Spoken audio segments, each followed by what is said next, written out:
Regardez-les attentivement, déclara Alain Dubois, présentant ses jeunes fils aux invités rassemblés dans le salon doré de sa demeure.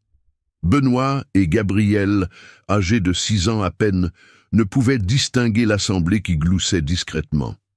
Hélène tenta de les protéger de son corps, mais son mari repoussa sa main. Un silence lourd s'installa, brisé par la chute d'un verre au sol. Près de l'escalier, la nouvelle femme de ménage, Élise Moreau, observait la scène avec un regard déterminé. Alain Dubois était l'homme le plus influent de la région, détenteur de contrats valant des millions. Pour lui, le handicap de ses enfants était une honte qu'il fallait exposer. Mais l'arrivée d'Élise allait introduire un élément totalement imprévisible. Le destin de cette famille n'allait plus suivre le cours qui lui était tracé. Ce qui allait se produire changerait leur vie à tout jamais. La grande salle de réception du manoir résonnait de rires, du cliquetis des couverts sur la porcelaine et des verres en cristal qui s'entrechoquaient.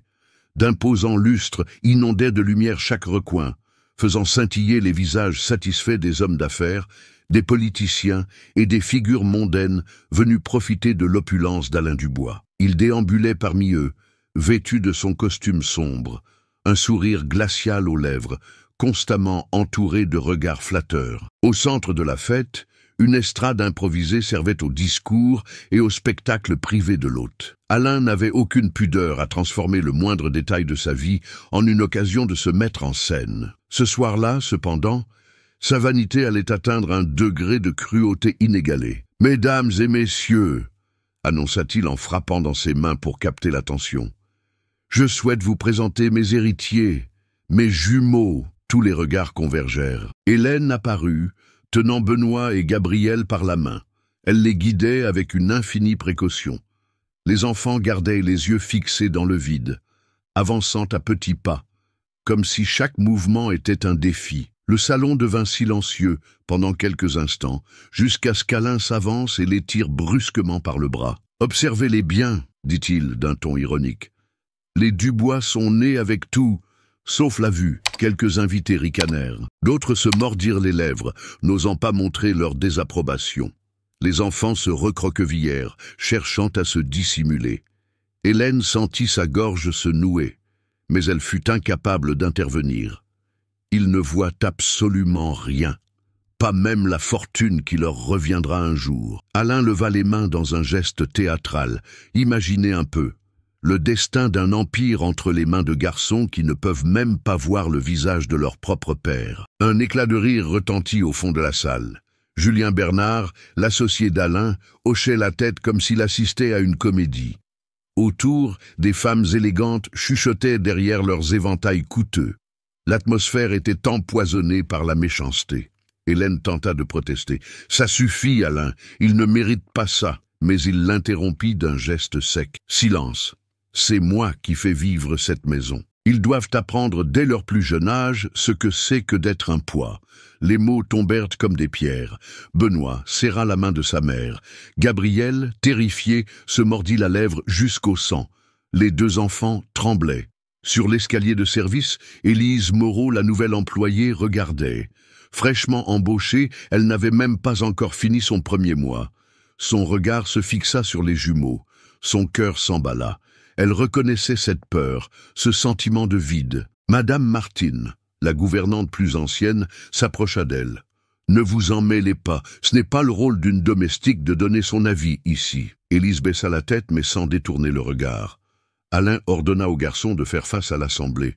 Ils hésitèrent. « Allez !» lança-t-il. D'un pas mal assuré, les jumeaux furent conduits au centre. « Montrez-nous vos talents !»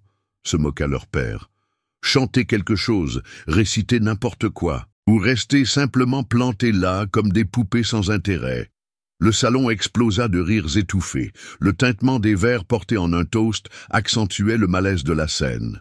Benoît essaya d'ouvrir la bouche, mais aucun son n'en sortit. Gabriel s'agrippa au bras de sa mère. Hélène s'agenouilla près d'eux. « Tout va bien, mes amours, vous n'avez rien à faire. » Alain la saisit par l'épaule, la relevant de force. « Ne les traite pas comme des victimes. Ils n'apprennent pas à supporter la honte maintenant. Ils ne l'apprendront jamais. Les enfants pleuraient doucement. L'assistance se partageait entre le rire gêné et une curiosité morbide. Personne n'osait défier Alain, de qui dépendaient les fortunes et les emplois de beaucoup de personnes présentes. C'est alors qu'un son inattendu retentit, la chute d'un plateau. Élise avait laissé glisser les verres qu'elle portait. Le fracas déchira l'atmosphère. Tous les regards se tournèrent vers elle. Elle resta immobile, fixant les garçons avec intensité. Alain s'approcha. « Incompétente, vous n'êtes même pas capable de porter des verres ?» Élise prit une profonde inspiration. « Je vous demande pardon, monsieur. C'est un accident. »« Eh bien, nettoyez ça tout de suite !» hurla-t-il. Elle s'agenouilla, ramassant les débris. Ce faisant, elle remarqua les petits pieds des jumeaux qui tremblaient à côté d'elle. Discrètement, ses mains effleurèrent les leurs. Ce fut un geste rapide, mais suffisant pour transmettre chaleur et réconfort. Les garçons cessèrent de pleurer. Hélène remarqua le geste. Ses yeux s'emplirent de larmes, mais elle ne dit rien.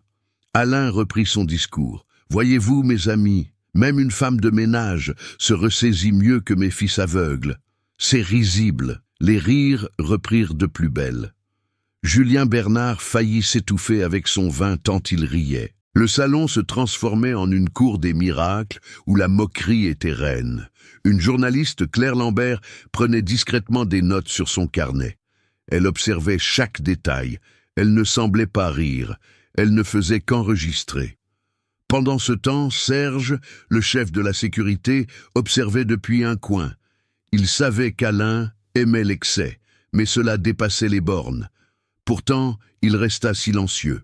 Les garçons furent repoussés vers leur mère. Hélène les serra contre elle, essayant de leur couvrir les oreilles, mais il était trop tard. La cruauté était déjà gravée dans leur mémoire. « Messieurs, » conclut Alain, « voici la preuve que tout ne s'achète pas.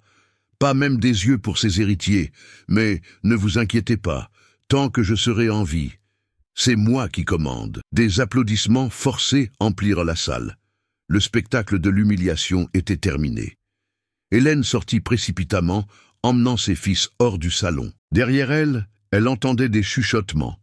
Pauvres enfants, quelle honte. Ils n'avaient pas besoin de faire ça. Mais personne n'osait affronter le millionnaire. Élise, toujours à genoux, ramassa les derniers morceaux de verre. Un éclat lui coupa la main, mais elle ne laissa échapper aucun son. Elle se releva en silence, tenant le chiffon imbibé de sang. Ses yeux suivirent les jumeaux qui disparaissaient dans le couloir. Madame Martine lui donna un coup de coude. « Effacez cette expression de votre visage. Si vous voulez garder votre emploi, apprenez à regarder par terre. » Mais Élise ne répondit pas. En elle, quelque chose avait déjà basculé. Dans le jardin, Hélène tentait de consoler ses fils. Ils se blottissaient contre elle, la suppliant de ne pas retourner dans le salon. Les lumières de la fête brillaient au loin, distantes, comme si elles appartenaient à un autre monde. Hélène pleurait en silence. Elle savait qu'elle n'avait pas la force d'affronter son mari. Elle dépendait de lui pour tout, et en même temps, elle ne désirait qu'une chose, s'enfuir. De retour dans la salle de réception, Alain trinquait avec ses associés. « À la santé de ceux qui sont nés pour voir l'avenir !» s'exclama-t-il en levant son verre. Les invités rirent et applaudirent de nouveau, même si certains éprouvaient un profond dégoût. Le pouvoir parlait plus fort que la conscience. À cet instant, Claire Lambert s'approcha discrètement de Julien. « Et si tout cela se retrouvait dans les journaux ?» le provoqua-t-elle. Il rit. « Alain est intouchable. Personne n'ose s'y frotter. » Elle nota une phrase de plus. Au fond, Élise observait. Chaque parole cruelle se gravait dans son esprit. Chaque regard méprisant, chaque éclat de rire renforçait sa détermination. Elle n'avait pas de fortune, mais elle connaissait la douleur. Et elle savait que ces garçons avaient besoin de quelqu'un prêt à leur rendre leur dignité. La fête se prolongea tard dans la nuit. Des musiciens jouèrent, des danseuses firent leur apparition, et le vin coula à flots. Mais rien ne pouvait effacer le goût amer laissé plus tôt dans la soirée. Ceux qui avaient assisté à l'humiliation des jumeaux ne l'oublieraient pas de si tôt. À l'étage, Benoît et Gabriel dormaient enlacés, les larmes encore séchées sur leurs joues. Hélène leur caressait les cheveux, leur promettant à voix basse qu'un jour, tout changerait. Elle ne savait pas comment, mais elle avait besoin d'y croire. Et dehors, dans la cour de service, Élise frottait les linges ensanglantés, sentant la coupure sur sa main la lancer. Elle leva les yeux vers le ciel sombre et respira profondément. Elle avait pris une décision silencieuse.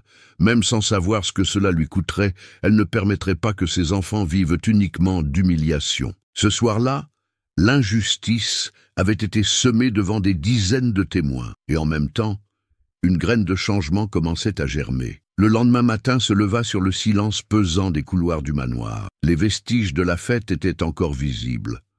Des verres oubliés, des serviettes froissées, des restes de nourriture sur des tables luxueuses. Mais rien n'attira davantage l'attention d'Élise que le son étouffé provenant de la chambre des enfants. Elle avançait lentement dans le couloir, portant un seau d'eau. En passant devant la porte entr'ouverte, elle entendit des sanglots. Elle s'arrêta. Prenant son souffle, elle poussa légèrement la porte et jeta un œil à l'intérieur. Benoît et Gabriel étaient blottis dans leur lit, les couvertures remontées jusqu'au menton, se tenant par la main. Hélène tentait de les réconforter, mais l'épuisement sur son visage montrait que les mots n'avaient plus d'effet. « Ils font des cauchemars depuis la fête », murmura Hélène en remarquant la présence d'Élise. Chaque fois qu'ils ferment les yeux, ils entendent les rires. Élise posa son seau et s'approcha. Les jumeaux sentirent l'odeur de savon et reconnurent sa présence. « C'est vous, madame ?» demanda Gabriel, sans ouvrir les yeux. « C'est bien moi », répondit-elle d'une voix douce. Benoît lui agrippa le bras. « Ne laissez plus personne rire de nous. » Ces mots frappèrent Élise comme une lame. Elle regarda Hélène, qui avait les larmes aux yeux. La mère semblait impuissante, prisonnière de l'autorité d'Alain. « Je ne peux pas empêcher ce qui se passe en bas, » avoua Hélène. « Mais peut-être que vous pouvez les aider d'une manière différente. » C'est à cet instant que la décision prit racine en Élise. Jusqu'alors, elle ne faisait que subir son travail pour survivre. Mais maintenant, elle voyait une mission qu'elle ne pouvait ignorer. Elle s'agenouilla devant les garçons, prit leurs petites mains et dit « Je vais vous aider à voir le monde autrement, pas avec les yeux, mais avec le cœur. » Hélène retint son souffle. « Élise, ne promettez pas ce que vous ne pouvez pas tenir. Alain ne tolère pas qu'on défie sa façon d'élever ses enfants. Il pourra toujours me renvoyer, répliqua la femme de ménage, avec fermeté. Mais avant ça, je leur montrerai qu'ils ne sont pas un fardeau. Ils sont plus forts qu'ils ne l'imaginent. Les garçons ne saisissaient pas toute la gravité de la situation, mais ils sentirent la sécurité dans sa voix. Leurs visages tendus s'adoucirent un peu. Ce même après-midi, Alain fit son apparition dans la chambre. Il trouva les jumeaux essayant de jouer en silence, donnant des coups de pied maladroits dans un jouet. Il eut un rire méprisant. « Regardez-moi ça. Ils peinent à trouver le ballon. Et vous voulez que j'en sois fier ?» Élise était là, nettoyant une étagère. Son sang ne fit qu'un tour. Elle maîtrisa sa colère, mais ne put s'empêcher de réagir. Elle s'approcha des garçons, prit le ballon et le plaça dans leurs mains. Tenez-le fermement, écoutez le son. Elle fit rebondir légèrement le ballon sur le sol, produisant un bruit sourd. Maintenant, essayez de suivre ce son. Les jumeaux se concentrèrent. Un premier coup de pied manqué, puis un autre, jusqu'à ce que Gabriel réussisse le mouvement. Le ballon frappa le mur et revint en roulant vers Benoît, qui le réceptionna. Un sourire timide apparut sur le visage des enfants. Alain haussa les sourcils. « Qu'est-ce que vous croyez faire ?»« Je leur montre qu'ils peuvent apprendre, monsieur, » répondit Élise sans ciller. Il s'approcha, le regard menaçant. « Vous êtes une femme de ménage. Votre rôle est de nettoyer, pas de jouer à la professeure. » Élise baissa les yeux un instant, mais ne recula pas. Elle posa à nouveau la main sur les épaules des enfants, leur transmettant son soutien. Ce simple geste scellait sa décision. Elle ne ferait pas marche arrière. Alain souffla et quitta la chambre en claquant la porte. « Je ne veux pas perdre mon temps avec des illusions !» cria-t-il depuis le couloir. Le cœur d'Élise battait la chamade, mais sa résolution n'en fut que plus forte. Désormais, elle ne serait plus une simple employée. Elle serait une protectrice, un guide et une force de résistance, même si cela devait lui coûter son emploi, sa tranquillité ou le peu de sécurité qu'il lui restait. Cette nuit-là, quand tout le monde dormait, elle retourna dans la chambre des jumeaux avec un petit livre en braille qu'elle gardait depuis sa jeunesse. Elle fit glisser ses doigts sur les points en relief, puis laissa les garçons les toucher à leur tour. Les enfants s'émerveillèrent de cet étrange alphabet. « C'est pour lire » demanda Benoît. « Oui, c'est une façon de voir avec les mains » répondit-elle. Les garçons sourirent. C'était leur premier sourire sincère depuis l'humiliation. La graine était plantée. Élise avait franchi un point de non-retour. Elle ne serait plus une simple spectatrice des injustices d'Alain. À partir de ce jour, sa vie serait liée au destin de Benoît et Gabriel. Cette nuit-là, après avoir couché les jumeaux, Élise s'assit seule dans sa chambre de service. Le manoir était silencieux, mais en elle, tout bouillonnait. Le son des rires des invités résonnait encore dans sa tête, les pleurs de Benoît et Gabriel aussi. C'est alors qu'elle sortit de sous son oreiller le petit livre en braille qu'elle conservait depuis l'adolescence. Elle passa lentement les doigts sur les points en relief et laissa ses souvenirs l'emporter loin d'ici. Elle redevint la fillette fragile de l'orphelinat Sainte-Thérèse dans une petite ville de province. Sans père, sans mère, sans fratrie. Elle avait grandi entourée d'autres enfants rejetés, mais en portant toujours quelque chose qui la distinguait, une déficience visuelle qui faisait d'elle la cible de moqueries. Ses yeux avaient un problème de focalisation qui la faisait trébucher, se cogner aux meubles et se tromper en lisant. On la traitait de maladroite et de bigleuse. Les religieuses qui s'occupaient de l'orphelinat, épuisées, avaient presque renoncé à elle. « Cet enfant n'apprendra jamais correctement », disait-elle, jusqu'au jour où arriva le professeur Michel Fournier, un jeune idéaliste qui proposa de donner des cours de soutien. Ce fut lui qui remarqua qu'Élise n'était ni stupide ni paresseuse.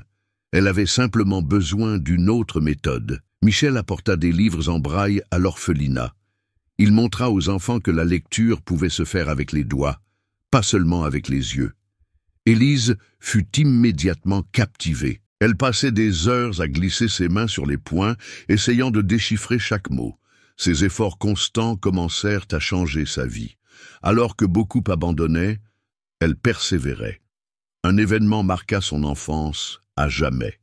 À 9 ans, lors d'une fête de l'école, elle fut choisie pour lire un court passage en braille devant des visiteurs.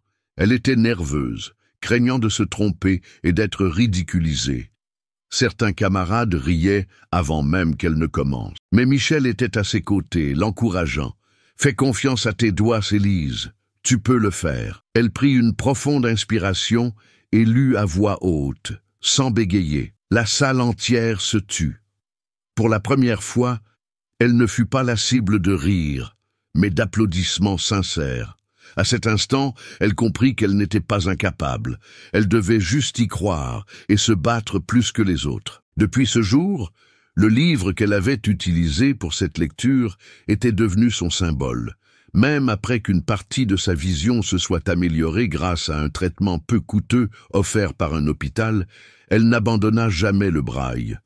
Pour elle, c'était la preuve vivante que les limitations ne définissent pas la valeur d'une personne. Les années passèrent. À 17 ans, elle quitta l'orphelinat sans famille ni argent. Elle travailla comme vendeuse, employée de maison, jusqu'à ce qu'elle trouve un emploi stable dans une petite bibliothèque de quartier. Là, elle renoua avec les livres, les enfants et les histoires. Elle passait ses après-midi à apprendre le braille à des gens simples, y compris des personnes âgées qui avaient perdu la vue. C'était comme si elle transmettait le cadeau qu'elle avait un jour reçu.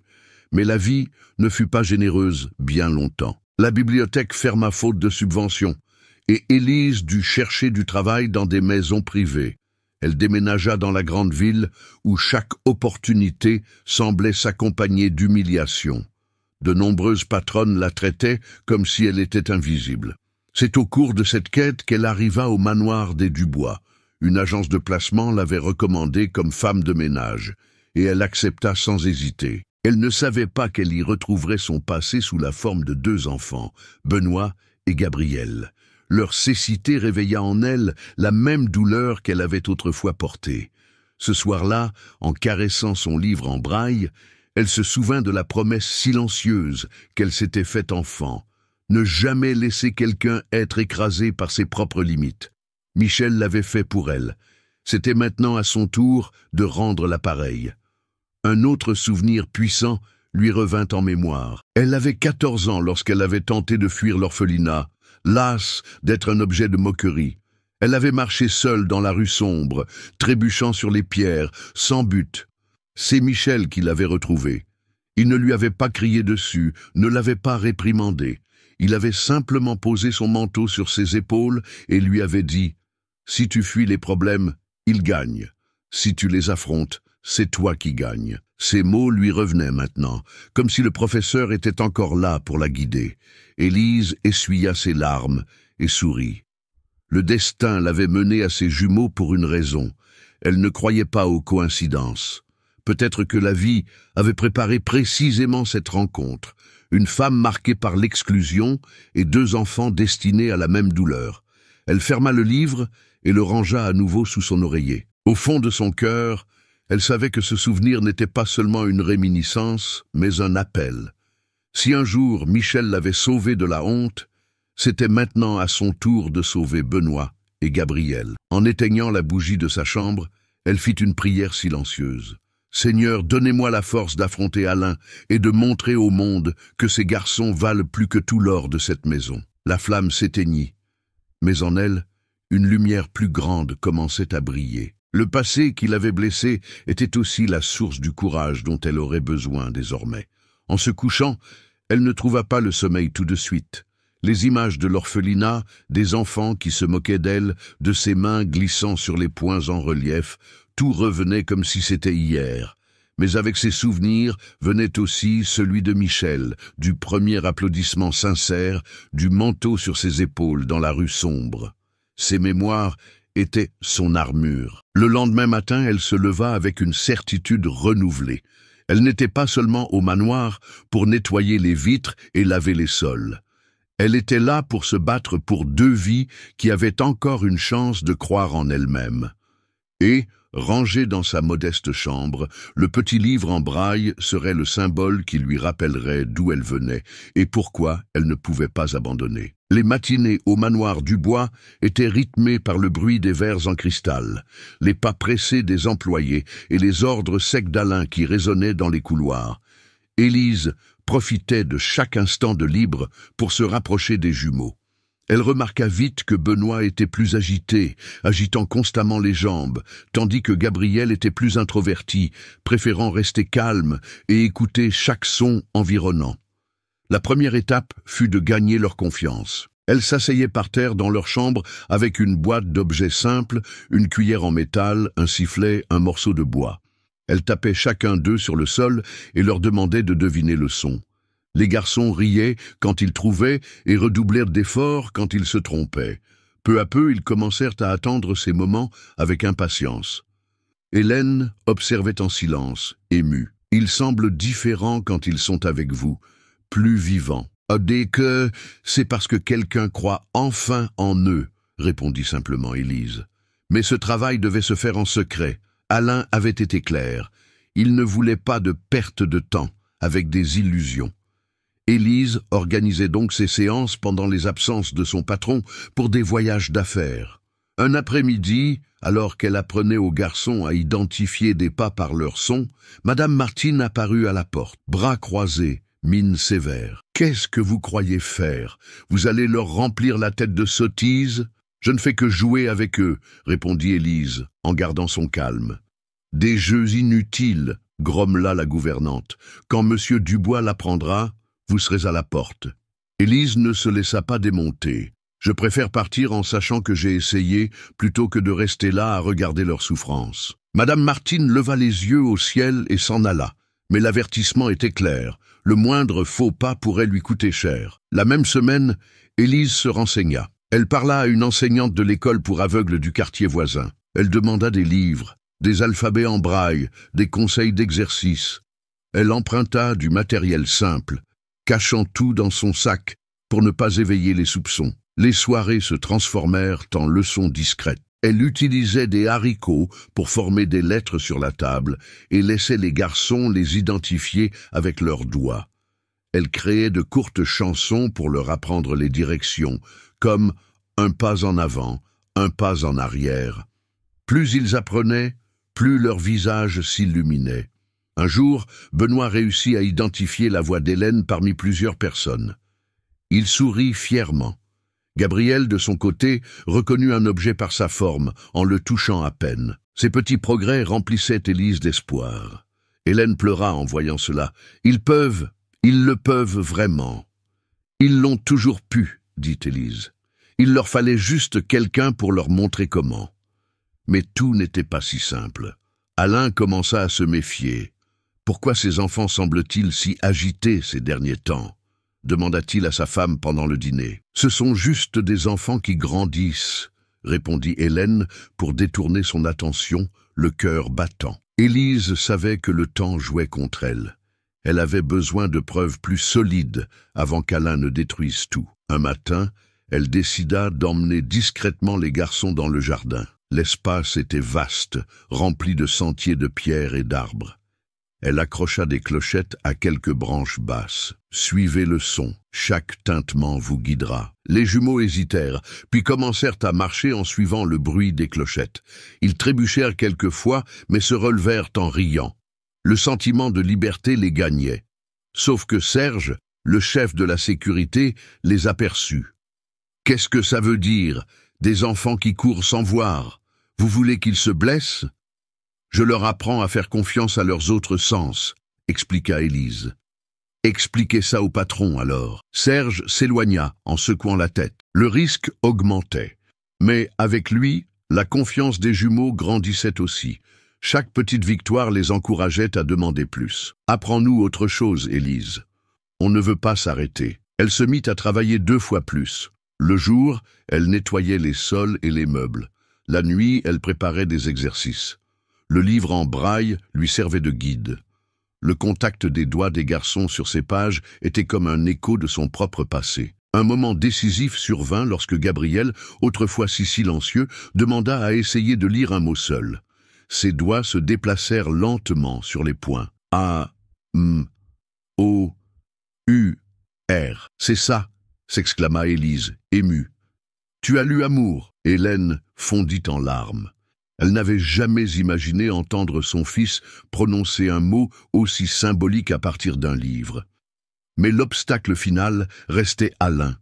Il représentait non seulement l'autorité, mais aussi la peur qui les paralysait tous. Élise savait que si elle voulait prouver la valeur des enfants, elle devrait un jour défier ce pouvoir directement. Avant cela, elle chercha un allié. Elle contacta le professeur Michel, devenu médecin spécialiste de la vision et de la rééducation. Elle lui expliqua la situation lors d'une brève conversation en ville. Il fut surpris par leur progrès. Si ces garçons reconnaissent déjà des mots, c'est qu'ils ont un potentiel immense. Continuez, même en secret. Un jour, il faudra le montrer publiquement. Forte de cette approbation, Élise gagna encore en courage. Elle retourna au manoir, déterminée. La semaine suivante, elle organisa une petite démonstration pour Hélène.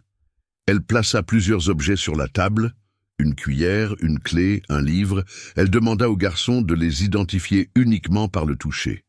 Ils les reconnurent tous. Hélène applaudit en souriant. Ils sont capables.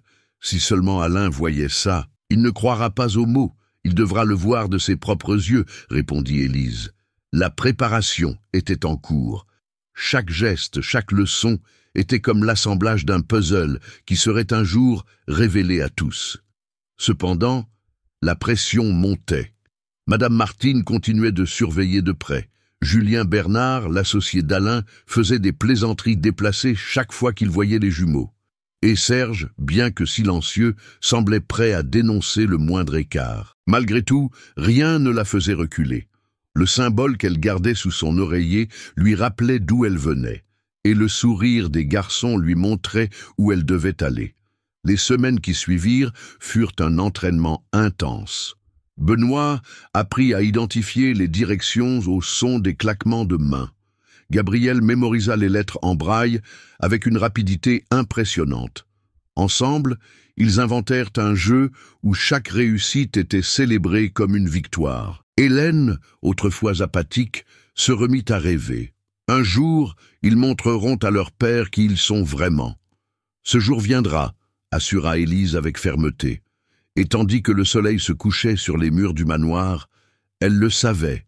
Chaque pas fait dans le secret de ces nuits préparait le terrain pour une confrontation inévitable. Le moment venu, personne ne pourrait nier la vérité. Le dimanche se leva, clair, et le manoir semblait respirer le calme. Alain était en déplacement pour une réunion d'affaires, ce qui offrait à Élise une liberté rare. Elle profita du silence pour organiser un nouvel exercice pour les jumeaux. Dans la cour latérale, elle suspendit de petites clochettes à des piquets et dispersa des objets de différentes tailles sur le sol, un seau en métal, un ballon en caoutchouc, une caisse en bois. « Aujourd'hui, nous allons jouer au chasseur de sons », expliqua-t-elle. « Chaque bruit vous indiquera ce que vous devez trouver. » Benoît applaudit, enthousiaste. Gabriel sourit discrètement, impatient de commencer. D'un pas prudent, les deux enfants suivirent les signaux sonores, touchant les objets. Ils riaient quand ils réussissaient, et même les chutes étaient prises comme faisant partie du jeu. Hélène les observait depuis la véranda, émue. Pour la première fois, elle voyait ses fils courir sans peur. « Ils semblent libres », murmura-t-elle. « Ils l'ont toujours été. Il manquait juste quelqu'un pour leur ouvrir la porte », répondit Élise, gardant les yeux fixés sur les enfants. Peu à peu, les jumeaux commencèrent à développer leur propre stratégie. Benoît frappait dans ses mains pour entendre l'écho du mur voisin et se guider. Gabriel comptait ses pas pour atteindre la clochette suivante. Chaque succès renforçait leur confiance. C'est alors qu'une voix trancha l'air. « Que se passe-t-il ici ?» Tous se retournèrent. Madame Martine se tenait près du portail, les bras croisés, l'air dur. Des enfants qui courent comme des bêtes en liberté, guidés par des bruits. C'est ridicule. Ce n'est pas ridicule. C'est un apprentissage, répliqua fermement Élise. Madame Martine plissa les yeux. Vous dépassez votre rôle, mademoiselle. Monsieur Dubois n'appréciera pas du tout. S'il préfère voir ses fils recroquevillés de peur, soit. Moi, je préfère les voir sourire. La gouvernante souffla et rentra dans la maison, se promettant de tout raconter au patron. Mais l'entraînement ne s'arrêta pas. Le même jour, les jumeaux réussirent à identifier 5 objets d'affilée sans se tromper. À la fin, ils serrèrent Élise dans leurs bras, reconnaissant. « Vous êtes notre maîtresse », dit Gabriel. « Je suis juste quelqu'un qui croit en vous », répondit-elle, retenant ses larmes. La nuit suivante, ils décidèrent d'aller plus loin. Élise apporta le livre en braille caché et leur demanda d'essayer de lire ensemble. Benoît fit glisser ses doigts sur les premières lettres, tremblant. « M-A-I-S-O-N. Maison, compléta Gabriel en riant. Hélène mit les mains sur sa bouche, stupéfaite. Ils ont lu. Élise hocha la tête. Ce n'est que le début. Les jours suivants furent marqués par de petites victoires. Benoît apprit à différencier les pièces de monnaie au toucher. Gabriel réussit à décrire la position des meubles en comptant simplement ses pas. Les progrès s'accumulaient comme une force invisible qui les tirait vers l'avant. Mais le calme ne devait pas durer. Alain rentra de voyage 1 semaine plus tard, et sa présence ramena la tension dans les couloirs. Il remarqua immédiatement le changement chez ses fils. Pourquoi sont-ils si agités? Quelle est cette nouvelle manie de taper dans les mains et de rire comme des idiots? Hélène tenta de dissimuler. Ce sont juste des jeux d'enfants. Des jeux inutiles, grommela-t-il. Ce soir-là, au dîner, Alain recevait des hommes d'affaires. À la surprise générale, Benoît, entendant les voix, en reconnut une. « C'est le monsieur qui a parlé ici l'autre jour, n'est-ce pas? Votre voix est grave, comme un tambour. » L'homme d'affaires se figea, impressionné. « Il se souvient de moi? »« Bien sûr, » répondit Gabriel. « Vous avez toussé très fort. » Les invités rirent. Mais cette fois, ce n'était pas de la moquerie.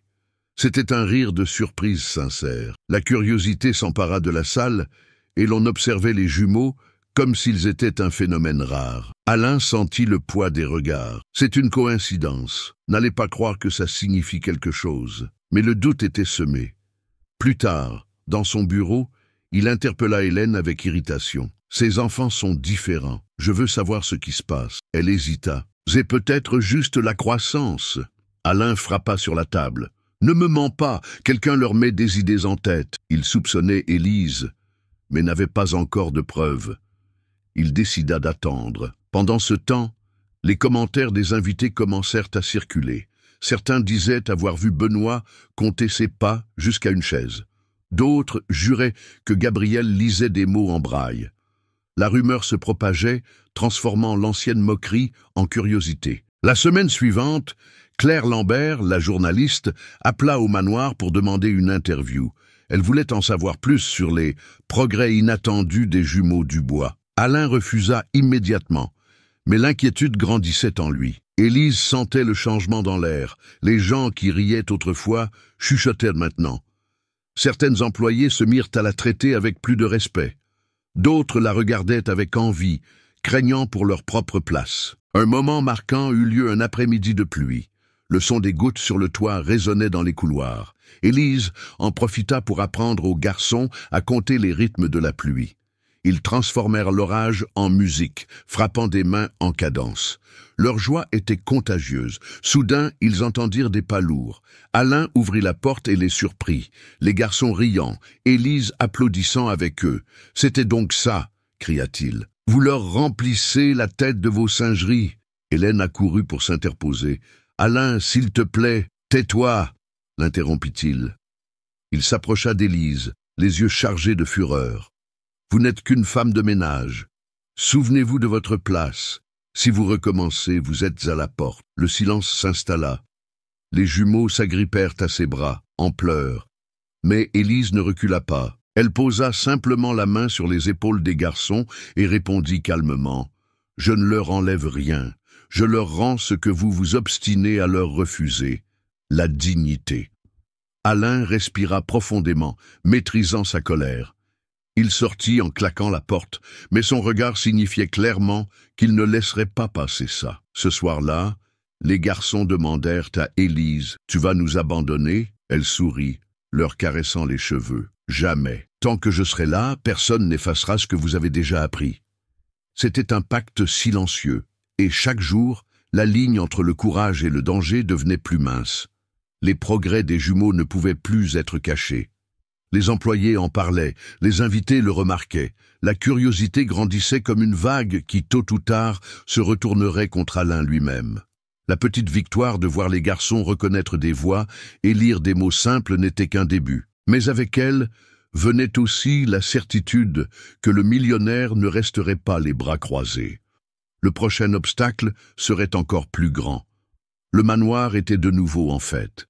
Alain avait organisé un dîner somptueux pour sceller un autre contrat important avec des hommes d'affaires étrangers. Les tables regorgeaient de mets raffinés, les serveurs circulaient avec des vins coûteux et les invités échangeaient des salutations convenues. Pour Alain, chaque réception était une scène pour réaffirmer son pouvoir. Cependant, cette nuit-là serait différente. Benoît et Gabriel étaient assis discrètement à côté d'Hélène, qui les protégeait de son mieux. Élise servait à table, mais ses yeux étaient aux aguets. Elle savait que dans de telles occasions, Alain avait l'habitude d'exhiber ses fils comme des marionnettes, renforçant leur image d'incapacité. Effectivement, cela ne tarda pas. « Messieurs, voici mes héritiers », annonça le millionnaire avec un sourire ironique. « Ils ne voient toujours rien, mais j'espère qu'ils apprendront au moins à se tenir correctement. » Quelques invités rirent par politesse. D'autres détournèrent simplement le regard, mal à l'aise. C'est alors que Benoît, entendant une forte toux venant du bout de la table, leva la tête. « C'est encore vous, n'est-ce pas, celui qui a toussé lors de l'autre réunion ?» L'homme se figea, surpris. C'était le même homme d'affaires qui était venu quelques semaines plus tôt. « Oui, c'est moi », Gabriel compléta. « Votre chaise est près de la fenêtre. Je m'en souviens parce que j'ai senti le courant d'air quand vous avez parlé. » La salle entière s'arrêta. Le cliquetis des couverts cessa. Les invités se regardèrent, impressionnés. Alain força un rire. Des coïncidences, rien de plus. Les enfants disent n'importe quoi. Mais avant que le sujet ne soit clos, Benoît pointa en direction de Julien Bernard. « Et vous, vous êtes celui qui tape toujours sur son verre quand il est nerveux. » Julien, pris au dépourvu, laissa échapper le geste involontaire de saisir son verre. Certains invités rirent, mais cette fois d'admiration, non de moquerie. Ils reconnaissent les sons avec une précision étonnante, commenta l'un des hommes d'affaires, curieux. Alain se racla la gorge, essayant de reprendre le contrôle. Rien que des tours de passe-passe. Mais l'atmosphère avait déjà changé. Ce n'étaient plus deux enfants fragiles ridiculisés. C'étaient des garçons qui attiraient l'attention par leur mémoire et leur perception aiguisée. Hélène ne put retenir un sourire discret. Élise, en arrière-plan, sentit son cœur s'accélérer. C'était la première victoire visible aux yeux de tous. Claire Lambert, la journaliste, était présente et notait chaque détail. Elle observait les réactions, le malaise d'Alain et la fascination des invités. Julien tenta de détendre l'atmosphère. Ce sont des talents curieux, mais sans valeur pratique. Un homme d'affaires étranger rétorqua « Au contraire, cela montre de l'intelligence et de la discipline. Celui qui sous-estime ainsi ses enfants sous-estime son propre sang. » Un silence glacial s'installa. Pour la première fois, Alain semblait en position de faiblesse sur son propre territoire. Il leva son verre, tentant de clore le sujet. Assez de plaisanteries, parlons affaires. Mais le dîner n'avait plus le même ton. Les regards se tournaient différemment vers les jumeaux. Là où il y avait autrefois de la pitié ou de la moquerie, il y avait maintenant un respect contenu. Après le repas, Hélène emmena les enfants dans leur chambre. Benoît la serra dans ses bras. « Maman, aujourd'hui, personne n'a ri de nous. » Gabriel ajouta. « Ils ont écouté ce que nous savons faire. » Hélène pleura, émue. « Mes enfants, vous êtes un cadeau. » Dans le couloir, Élise les attendait. En les voyant sourire, elle comprit que ses efforts commençaient à porter leurs fruits. Ce n'était qu'un début, mais suffisant pour prouver qu'ils étaient sur la bonne voie. Pendant ce temps, dans son bureau, Alain déversait sa frustration sur Julien. Ils deviennent le centre de l'attention. Je ne peux pas permettre que deux aveugles détournent l'attention de mes affaires. Maîtrise-les tant qu'il est encore temps, conseilla son associé. Alain acquiesça, l'air sombre. Si jusqu'alors il voyait ses fils comme un poids, il les voyait maintenant comme une menace pour sa propre image. Pourtant, à l'extérieur, dans les couloirs illuminés par les chandeliers, le murmure était tout autre. Les employés commentaient à voix basse « Les garçons sont plus intelligents qu'on ne le dit ». D'autres risquaient « Cette femme de ménage y est pour quelque chose ». La perception collective changeait, et avec elle, tout l'équilibre du pouvoir. Cette nuit-là marqua un premier tournant. Le rire méprisant avait cédé la place au silence respectueux. Ce qui semblait impossible auparavant apparaissait maintenant comme une évidence indéniable. Benoît et Gabriel avaient des talents que même leur propre père ne pouvait étouffer. Et, au fond de leur cœur, Hélène et Élise le savaient. Ce n'était que le commencement de quelque chose de bien plus grand. Les jours qui suivirent le dîner furent tendus. La nouvelle de l'épisode où Benoît et Gabriel avaient surpris les hommes d'affaires ne tarda pas à se répandre. Les commentaires franchirent les murs du manoir. Certains louaient l'intelligence des enfants, d'autres critiquaient la cruauté d'Alain à les traiter comme des incapables. À la table du petit déjeuner, Hélène sentit la fureur de son mari. Il touchait à peine à son assiette, feuilletait les journaux avec violence, maugréant à chaque ligne. À chaque remarque sur les jumeaux, son visage se durcissait un peu plus. « Il faut que ces rumeurs cessent », dit-il sans lever les yeux. Personne ne va croire que mes héritiers sont spéciaux parce qu'ils entendent des tous et des pas. Cela ne fait que me ridiculiser.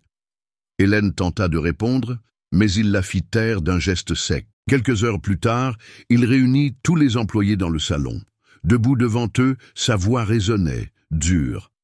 À partir d'aujourd'hui, tout type de jeu, d'entraînement ou d'activité qui donne de faux espoirs à Benoît et Gabriel est interdit. Ce sont mes fils, et je suis le seul à décider ce qui est bon pour eux. Le silence s'installa.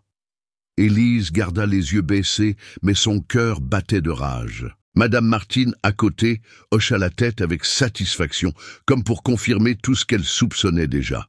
« Quiconque désobéira sera renvoyé sur le champ », ajouta Alain. Après la réunion, il s'approcha d'Élise. « Surtout vous, la femme de ménage. J'ai entendu dire que vous leur mettiez des bêtises en tête. Considérez-vous comme prévenue. » Elle ne répondit pas, mais sa décision était déjà prise.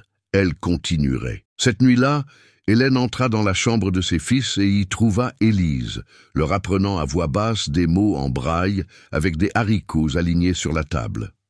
Un instant, elle hésita. Obéir à son mari ou soutenir la femme qui redonnait le sourire à ses enfants? Elle choisit la seconde option. « Soyez discrète », demanda-t-elle, émue.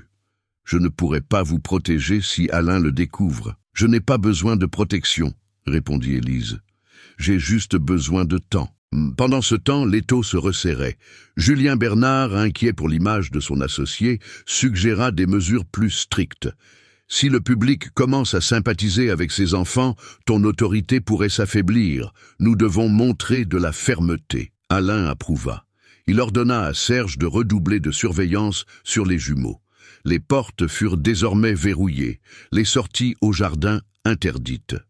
Tout pour éviter de nouvelles démonstrations qui pourraient échapper à son contrôle. Mais l'inattendu se produisit. Plus ils étaient restreints, plus Benoît et Gabriel voulaient apprendre. À chaque rencontre secrète, ils demandaient de nouveaux défis. Élise improvisait. Elle utilisait les sons du vent, l'odeur des fleurs, même la texture des vêtements pour leur enseigner. Elle transformait la maison elle-même en salle de classe. Un après-midi, le docteur Michel, l'ancien professeur devenu médecin, se présenta discrètement. Hélène lui avait demandé son avis. Il observa les garçons pendant quelques minutes, les voyant toucher les points d'un livre en braille et reproduire des mots. Il fut impressionné. « Ils ont un potentiel incroyable. Ce que je vois ici n'est pas une illusion. C'est la preuve qu'ils développent des compétences extraordinaires, » affirma-t-il. Hélène faillit pleurer. « Mais si Alain le découvre, il détruira tout. Alors cachez-le jusqu'au bon moment, mais n'abandonnez pas, » conseilla le médecin. Élise sentit son espoir renaître. Elle savait qu'elle devait préparer quelque chose de plus grand, quelque chose qu'Alain ne pourrait nier. Pendant ce temps, la pression augmentait. Madame Martine se mit à la surveiller constamment. Chaque fois qu'elle entrait dans la chambre des jumeaux, elle trouvait des prétextes pour l'interrompre. « Ces enfants ont besoin de se reposer, pas de jouer », disait-elle, cherchant la confrontation. Élise gardait son calme, mais sa patience s'effritait. La tension explosa lorsqu'Alain organisa un autre dîner, cette fois avec des investisseurs internationaux. Avant l'arrivée des invités, il appela sa femme. « Si ces garçons ouvrent la bouche pour faire une de leurs singeries, je jure que je renvoie cet employé devant tout le monde. » Hélène déglutit. Pendant le dîner, les jumeaux restèrent silencieux, visiblement effrayés, mais les invités, curieux, tentèrent d'engager la conversation. « Et vous, que savez-vous faire ?» demanda l'un d'eux. Gabriel ouvrit la bouche pour répondre, mais Alain frappa sur la table. Ils n'ont rien à dire. Le climat devint embarrassant. Beaucoup détournèrent le regard. Le lendemain, Claire Lambert publia une note dans un journal. Tandis que le pays découvre des enfants aveugles qui dépassent leurs limites, le millionnaire Alain Dubois persiste à les traiter comme des fardeaux. La nouvelle se propagea rapidement. Alain devint furieux. Il appela ses avocats, tenta de poursuivre le journal, mais la réaction ne fit que s'amplifier. « Ils me font passer pour un monstre !» cria-t-il en fracassant un verre de cristal au sol. Élise, en entendant l'explosion, sentit que la confrontation approchait. À ce stade, même les employés étaient divisés. Certains la voyaient comme une héroïne, d'autres craignaient que cela ne leur coûte cher à tous. Madame Martine menait le camp de ceux qui la critiquaient. Elle va finir par ruiner cette maison. Alain ne pardonne pas les trahisons. Mais rien n'arrêtait les progrès des jumeaux. En secret, ils parvenaient déjà à lire des phrases entières en braille. Ils identifiaient des objets sans difficulté. Ils reconnaissaient des sons infimes, comme le grincement d'une porte lointaine. Hélène, submergée par l'émotion, confia à Élise. « Un jour, ils montreront au monde qu'ils ne sont pas un fardeau. Et quand cela arrivera, Alain ne pourra pas le nier. » Élise acquiesça. « Ce jour est plus proche que nous ne l'imaginons. » L'escalade était inévitable. Plus Alain tentait de contrôler la situation, plus le contraste entre sa cruauté et la force de ses fils grandissait, et le regard des invités, des employés et même de ses associés commençait à changer. Il ne le savait pas encore, mais sa propre arrogance le poussait vers l'abîme. Le salon principal du manoir du Bois était une fois de plus rempli d'invités. Les lustres illuminaient les tables abondantes, et les caméras des reporters étaient discrètement postées dans les coins. Alain avait organisé une réception pour annoncer de nouveaux contrats, mais l'ambiance était différente. Après l'article de Claire Lambert, tout le monde était venu non seulement pour les affaires, mais aussi par curiosité pour les jumeaux. Élise sentait son cœur battre plus vite. C'était l'opportunité qu'elle attendait. Les garçons étaient prêts. Hélène lui lança un regard lointain et nerveux, comme pour lui demander du courage. Alain commença son discours en levant son verre. « Bienvenue. Aujourd'hui, nous célébrons nos réussites et réaffirmons que la famille Dubois reste au sommet. » Certains applaudirent, d'autres chuchotaient, attendant le moment où les fils apparaîtraient. Soudain, une voix d'enfant s'éleva. Benoît, à côté de sa mère, demanda « On peut montrer quelque chose, papa ?» Le salon se tut. Alain se figea. « Ce n'est pas le moment de faire des clowneries. » Mais Gabriel insista. « On promet que ce n'est pas un jeu. » Élise fit un pas en avant. « Laissez-les faire, monsieur. Cela ne prendra que quelques minutes. » Alain allait refuser. Mais il remarqua les regards insistants des invités. S'il refusait, il passerait pour un tyran. S'il acceptait, il pourrait prouver que tout cela n'était qu'illusion. Il prit une profonde inspiration. « Très bien, mais faites vite. » Hélène conduisit les garçons au centre du salon. Tous les yeux étaient braqués sur eux. L'air semblait lourd. Élise s'approcha calmement. Elle posa sur une table quelques objets simples, une clé, une cuillère en argent, un livre en braille, un verre en cristal. Puis elle demanda un silence absolu. « Benoît, touche chaque objet et dis-nous ce que c'est. » Le garçon passa ses doigts délicats sur la clé. Ceci ouvre les portes, puis sur la cuillère. Ça sert à manger la soupe. Il toucha le verre. Il est vide, c'est fragile. Un murmure impressionné parcourut l'assemblée.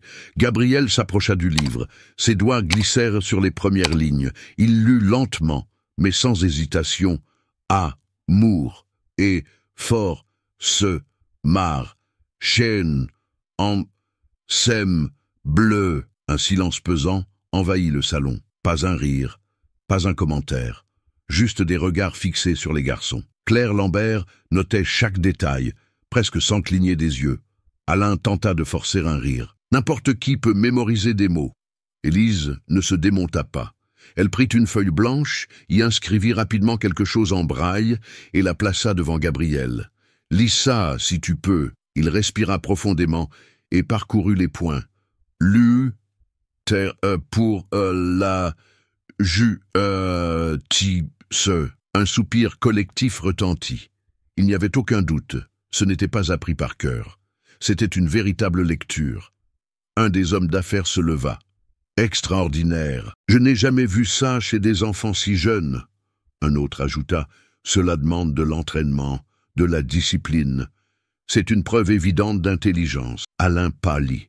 Il tenta de se reprendre. Cela ne change rien au fait qu'ils sont aveugles. Mais à ce moment, Benoît fit un pas de plus. Aveugle, mais pas inutile. La phrase traversa la salle comme un éclair. Les invités se regardèrent, choqués. Élise posa la main sur leurs épaules. Ces garçons voient plus que beaucoup de gens ici. Ils voient avec leurs oreilles, avec leur toucher, avec leur esprit. Et cela ne peut pas être qualifié de l'imitation. Alain serra les dents. Mais toute parole de sa part serait étouffée par l'évidence qui se tenait devant tous. Puis vint le coup de grâce. Claire demanda le silence et, avec permission, alluma un enregistreur. « Pouvez-vous identifier qui parle ?» Elle fit venir un des serveurs au centre. « Bonsoir, dit-il. C'est l'homme qui marche toujours vite et qui fait claquer les assiettes sur le plateau, répondit Gabriel. Les invités rirent, mais cette fois d'un étonnement admiratif. Un autre homme d'affaires prit la parole. « Je suis curieux de voir s'ils me reconnaissent. C'est le monsieur qui touche toujours sa cravate et respire fort quand il parle d'argent, dit Benoît sans hésiter. Un murmure de respect parcourut le salon. Hélène ne put retenir ses larmes. Ses yeux humides reflétaient la fierté, le soulagement et l'amour. Personne ne riait, personne ne chuchotait. Le manoir tout entier était silencieux, saisi par quelque chose qu'il n'avait jamais vu là. La vérité. Alain essayait de garder contenance, mais son pouvoir lui filait entre les doigts. Ses fils, qu'il avait toujours traités comme une honte, étaient applaudis par l'élite. Finalement, une salve d'applaudissements éclata. D'abord timide, puis forte, résonnant dans le salon. Les invités applaudissaient les jumeaux. Benoît et Gabriel sourirent comme jamais auparavant. Hélène les serra dans ses bras et Élise sentit les larmes couler sur son visage. La preuve était faite, en public, devant témoins, avec des journalistes enregistrant chaque détail. Il était impossible d'effacer ce que tout le monde avait vu et entendu. Alain resta immobile, ravalant sa fureur. Mais au fond, il le savait. Ce moment avait tout changé. Les applaudissements résonnèrent dans le manoir plus fort que n'importe quel discours qu'Alain ait jamais prononcé. C'était comme si chaque claquement de main était un coup porté à son autorité. Il garda son sourire forcé, mais la sueur perlait sur son front. À l'intérieur, la rage bouillonnait. Dès que les applaudissements cessèrent, il tenta de reprendre le contrôle. « Je remercie tout le monde pour cette courtoisie, mais n'exagérons rien. Ce que vous avez vu n'est qu'un numéro bien répété. Mes fils n'auront jamais la capacité d'assumer de vraies responsabilités. » La salle réagit par le silence. Personne ne croyait plus à cette voix méprisante. Claire Lambert, la journaliste, se leva et parla d'un ton ferme. « Avec tout mon respect, monsieur Dubois, ce n'était pas des tours de passe-passe. C'était une démonstration de capacité indéniable, et le public a le droit de le savoir. » Plusieurs invités hochèrent la tête. Les hommes d'affaires étrangers chuchotaient entre eux, méfiants face à l'arrogance de leur hôte. Julien Bernard tenta d'intervenir. « Mettons fin à cette conversation. L'important, c'est que les contrats soient signés. » Mais l'un des hommes d'affaires se leva. Comment investir avec quelqu'un qui humilie ses propres enfants? S'il traite ainsi sa famille, comment traitera-t-il ses partenaires? Le commentaire fit l'effet d'une étincelle. D'autres suivirent. Je n'ai pas confiance en quelqu'un qui ne respecte pas sa propre maison. L'image de l'entreprise est ternie. Alain tenta de protester, mais la pression montait. Ce sont des affaires, pas de la charité, cria-t-il. Les affaires exigent aussi confiance et réputation, rétorqua un investisseur. À chaque phrase, il perdait du terrain. Hélène, qui avait toujours vécu en silence, prit une profonde inspiration et décida de parler. Ces garçons sont nos enfants. Ils méritent le respect. Si Alain préfère les voir comme un fardeau, c'est son problème. Mais le monde entier a vu aujourd'hui qu'ils sont capables.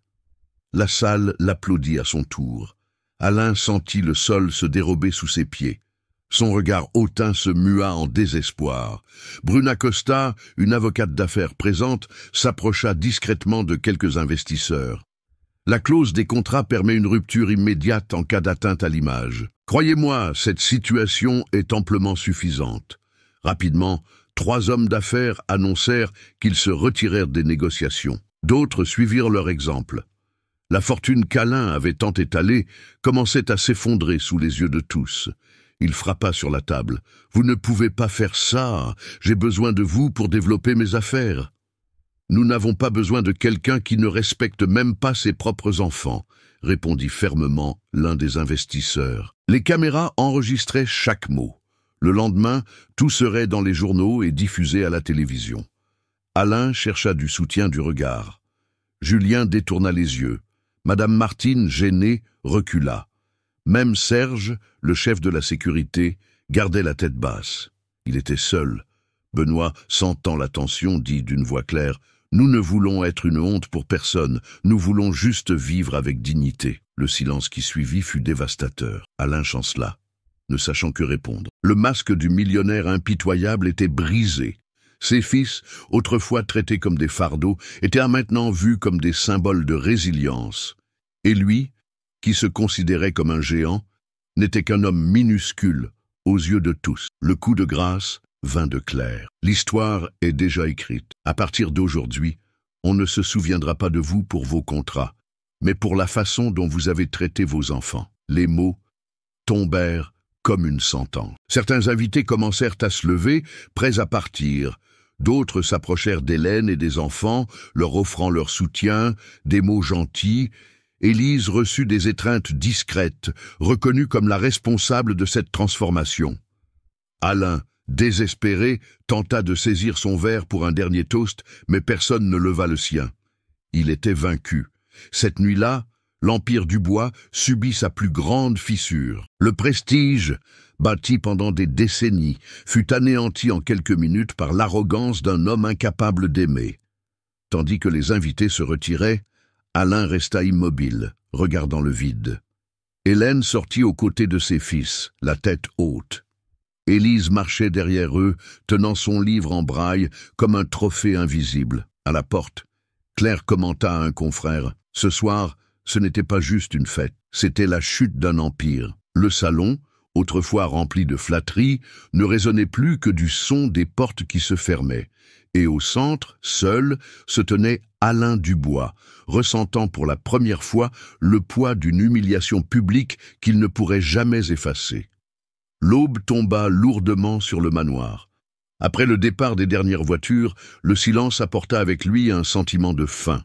Les lustres brillaient encore, mais il n'y avait plus d'éclat sur le visage d'Alain. Assis seul en bout de table, il fixait les verres vides et les papiers froissés. Le téléphone sonnait sans cesse avec les appels des investisseurs, mais il ne répondait pas. À l'étage, l'atmosphère était différente. Benoît et Gabriel étaient couchés, blottis contre leur mère. Hélène leur caressait les cheveux, répétant des mots qu'elle n'avait jamais eu le courage de dire à voix haute. « Vous me rendez si fier. Ne laissez plus jamais personne vous dire que vous ne pouvez pas. » Élise était adossée à la porte, écoutant. Son cœur battait fort. Pour la première fois depuis son arrivée au manoir, elle sentait qu'elle n'était pas seule dans ce combat. Hélène leva les yeux vers elle. « Merci. Sans vous, rien de tout cela ne serait arrivé. »« Ce sont eux qui ont tout fait, » répondit humblement Élise. « Je n'ai fait que leur montrer le chemin. » À cet instant, Benoît parla doucement.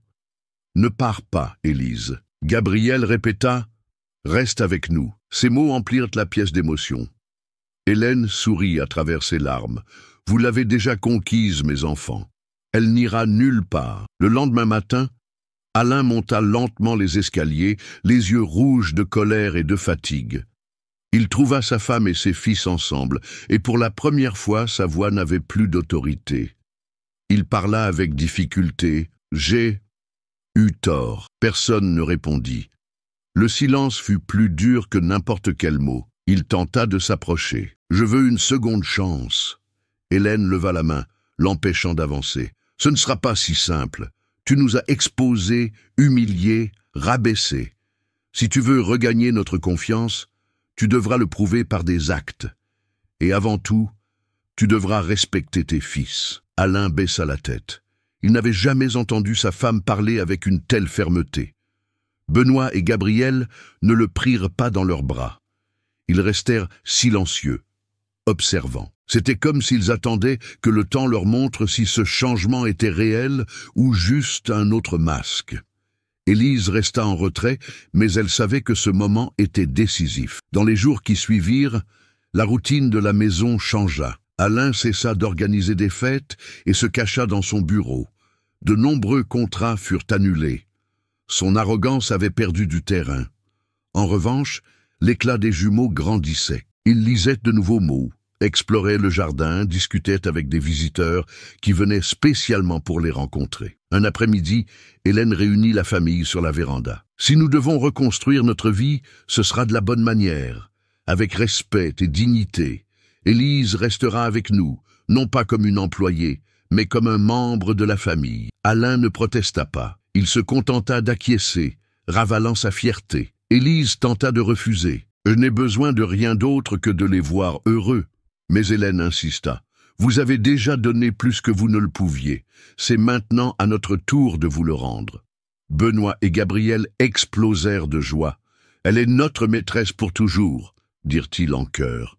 Alain respira profondément, regardant ses fils. « Si c'est ce que vous voulez, ainsi soit-il. » Il n'y avait plus de fête, plus de flatteurs. Mais pour la première fois, il y avait la paix. Ce soir-là, seule dans sa chambre, Élise ouvrit son petit livre en braille. Elle toucha les pages et sourit. Elle comprit que son histoire, marquée par la douleur et la résilience, était désormais liée à celle de ses garçons. La dignité qu'elle avait un jour cherchée pour elle-même fleurissait maintenant dans le regard de deux enfants qui avaient appris à se voir différemment. La justice qui semblait impossible s'était produite non pas dans les tribunaux ou les contrats, mais au sein d'une famille qui, enfin, commençait à se reconstruire. 5 ans s'étaient écoulés depuis cette nuit qui avait tout changé. Le manoir n'était plus le théâtre de fêtes grandioses, ni d'ostentation. Ses portes s'ouvraient toujours aux visiteurs, mais c'étaient désormais des éducateurs, des médecins et des familles en quête d'inspiration qui venaient. Dans le jardin, Benoît et Gabriel marchaient d'un pas assuré, chacun tenant un livre en braille. Leurs doigts parcouraient les pages avec aisance. Ils n'étaient plus les enfants hésitants d'autrefois, mais des adolescents confiants, capables de s'exprimer devant n'importe qui. Hélène les suivait de près, fière. Chaque mot lu lui rappelait le passé douloureux, mais aussi la transformation. Élise était assise sous un arbre, les observant. Elle tenait dans ses mains le même livre en braille qu'elle portait depuis l'orphelinat. À côté d'elle, sur la table, il y avait 2 nouvelles copies, une pour chaque jumeau. Le symbole de son enfance était maintenant aussi le symbole de leur victoire. « Maîtresse !» appela Gabriel en souriant. « Lis avec nous !» Elle s'approcha, émue. Les 3 réunirent leurs livres, formant un cercle. Leurs mains se déplaçaient sur les pages, et leurs voix se mêlaient en une lecture commune. C'était comme si le passé et le présent se rejoignaient à cet instant. Alain regardait de loin. L'homme arrogant d'autrefois semblait vieilli, marqué par la perte de ses contrats et de son prestige. Il n'était plus le centre de l'attention. Mais en observant ses fils, il esquissait un sourire timide, peut-être de regret, peut-être d'espoir. Le temps avait tout changé. Ce qui était autrefois une honte était devenu une fierté. Ce qui était autrefois le silence était devenu une voix. En fin d'après-midi, Hélène les réunit tous pour une simple photo. Pas de tenue luxueuse, pas de salon doré, juste une famille réunie dans le jardin, les livres à la main. Le clic de l'appareil photo immortalisa plus qu'une image. Il immortalisa la victoire de la dignité sur le statut social. Et tandis que le vent soufflait entre les arbres, les pages des livres se tournèrent d'elles-mêmes, comme pour confirmer que cette histoire ne faisait que commencer. Combien de fois des personnes sont-elles considérées comme un fardeau simplement à cause de leurs limitations? Alain croyait que la richesse et le statut suffisaient à définir la valeur d'une personne. Mais il découvrit devant tous que rien n'est plus puissant que la dignité et l'amour. Benoît et Gabriel ont prouvé qu'ils n'avaient pas besoin de leurs yeux pour voir l'essentiel, la confiance, le soutien et la foi. Et une simple femme de ménage a montré que le courage peut naître des endroits les plus inattendus. Maintenant, je vous pose la question, qu'est-ce qui a le plus de valeur? Des contrats de plusieurs millions, ou la chance de voir des vies transformées par l'attention qu'on leur porte? Combien de personnes ont été réduites au silence par les préjugés et auraient pu briller si seulement quelqu'un avait cru en elles? Si vous pensez qu'aucun talent ne devrait être enterré par l'arrogance, partagez cette histoire. Quelqu'un a besoin d'entendre ce message aujourd'hui.